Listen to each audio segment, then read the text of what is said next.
23 সাল থেকে বোঝা গেল যে ওর গ্রোথটা খুব দ্রুত বড় হচ্ছে, মানে লম্বা হচ্ছে না স্বাস্থ্যবান হচ্ছে, খালি ইর মতো লম্বা হচ্ছে, মানে লাউ গাছের মতো লম্বা হচ্ছে। হ্যাঁ, তারপরে অ্যালোপ্যাথি ডাক্তারের কাছে গেলে কি বললো?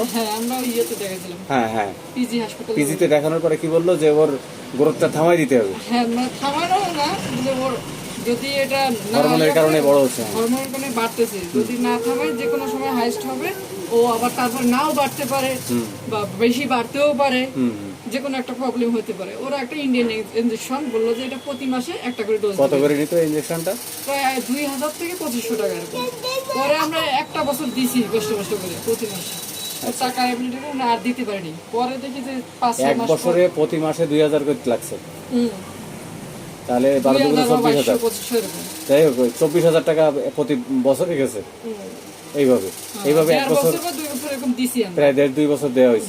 দেওয়ার পরে আর টাকা দিতে পারিনি। পরে 6-7 মাস পরে শুরু হয়ে গেছে 24-26-25 পরে। তাহলে এই মডার্ন চিকিৎসা এটা করতে পারলো না। তারপরে ওর এখন গ্রোথ কি অবস্থা? এখন চলতেছে, ভালোই আছে তো দিদি। 9 বছর তো অনেক বড়ই দেখা যাচ্ছে। হ্যাঁ, ওই জন্য ওরে দাঁড় করাই দেখছি যে তুমি একটু উঠে দাঁড়াও তো দেখি, তোমার একটু দেখি। আমি তো এই সিমটম পাচ্ছি ওর ভিতরে। ওর ডালনেস আছে, আবার ইও আছে, বুদ্ধিও আছে, আবার সবার সাথে খুব মিলেমিশেই চলে, খুব মানুষের আপন করে নেয়, তাই না?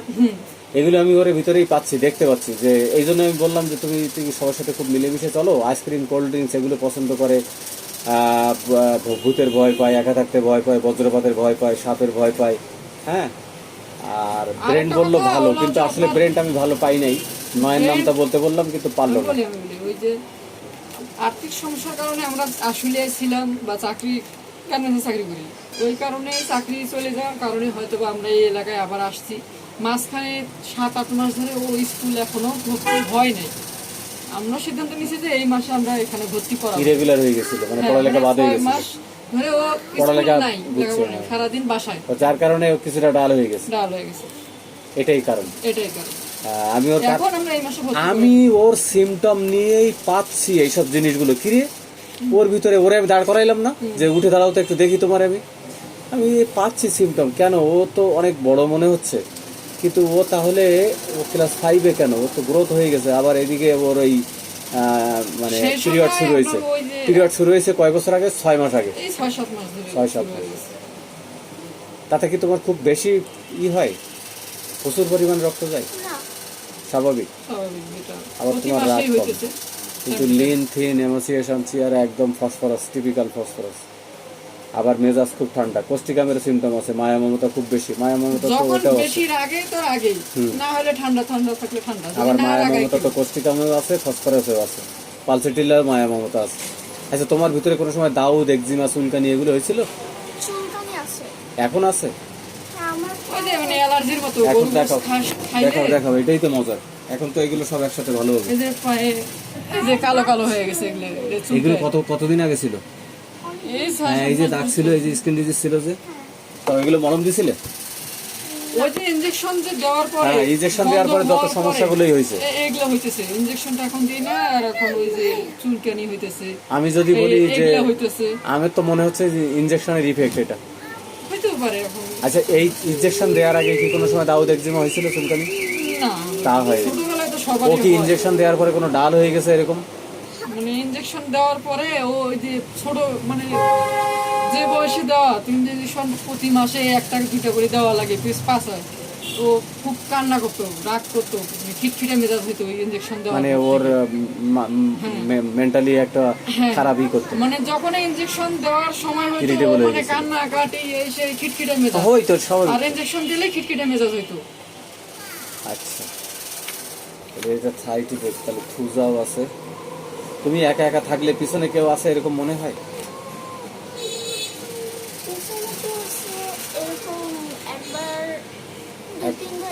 একটা আসিল হয়েছে তাহলে আমার। আচ্ছা, তোমার ফ্যামিলিতে বাবা মা, দাদা দাদি, নানা নানি মানে মিমের? হ্যাঁ, না সবাই আছে না।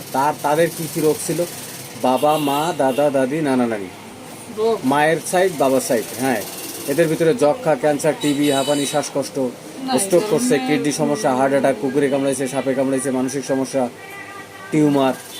দাদা দাদি বেঁচে আছে, ভালো কারো কোনো সমস্যা নাই? না হাঁপানি, শ্বাসকষ্ট, এরকম স্ট্রোক কোনো করছে, কিছু কিডনি নাই। সমস্যা, বাতের দিব্যি সমস্যা, চলতেছে ফিরতেছে, বাতের সমস্যা, এরকম কোনো কিছু নাই। আমার বাবা মার কোনো হাঁপানি, শ্বাসকষ্ট, স্ট্রোক করছে, কিডনি সমস্যা, সব কিছু না, নাই। এরকম কোনো কিছু নেই। আমি এই কেসটা নিলাম, এই যে মিম, আজকে 9 বছর বয়স, ওর রেজিস্ট্রেশন শুরু হয়ে গেছে। ওরা আসিল আছে হাতের ভিতরে 3-4টা, এই 5 মাস যাবত হয়েছে, 5 মাস, তাই না? 5টা আছে প্রায় আসিল।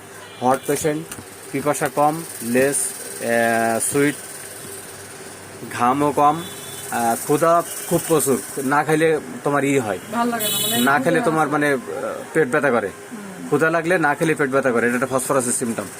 আমি আজকে প্রথমে ফসফরাসই দিব, তারপরে আমার থুজা লাগবে, পস্টিকামও আসতে পারে, পালসিটিলা, এগুলো পরে, কিন্তু আর ফসফরাসের সিমটম, এই যে পেট ব্যথা করে, না খাওয়ার পরে পেট ব্যথা চলে যায়।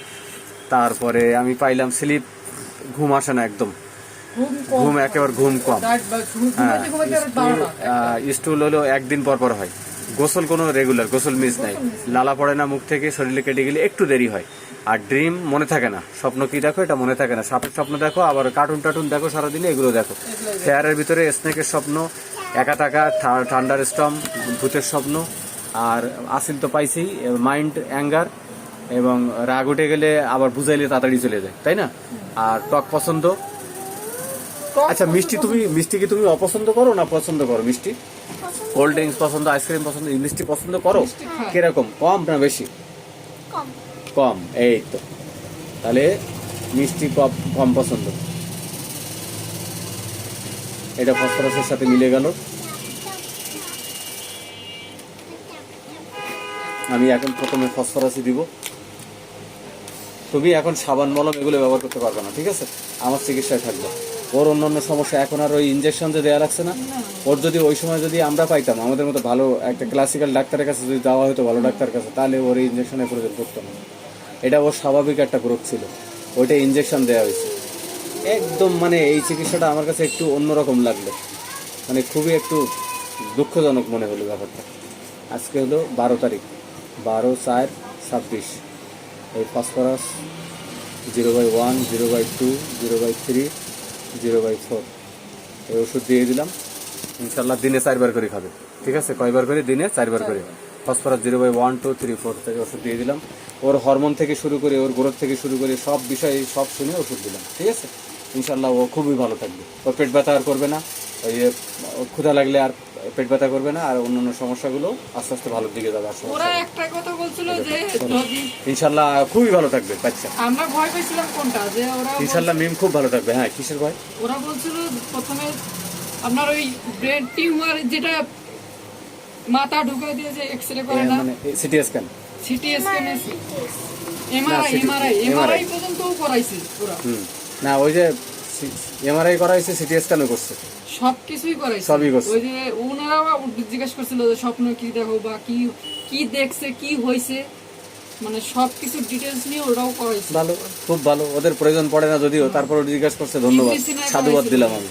না, এটা সাধুবাদ দিলাম, কিন্তু এগুলো আমাদের লাগে তো ভালো। এখন ইনশাল্লাহ ওর আর কোনো চিকিৎসাই লাগবে না। ওর যে কোনো সমস্যা এই ফাইলটা রাখলে আমি ওর যে কোনো ব্যাপারে আমি ওষুধ দিতে পারবো, এবং ও খুব ভালো রাখতে পারবো ইনশাল্লাহ, ঠিক আছে?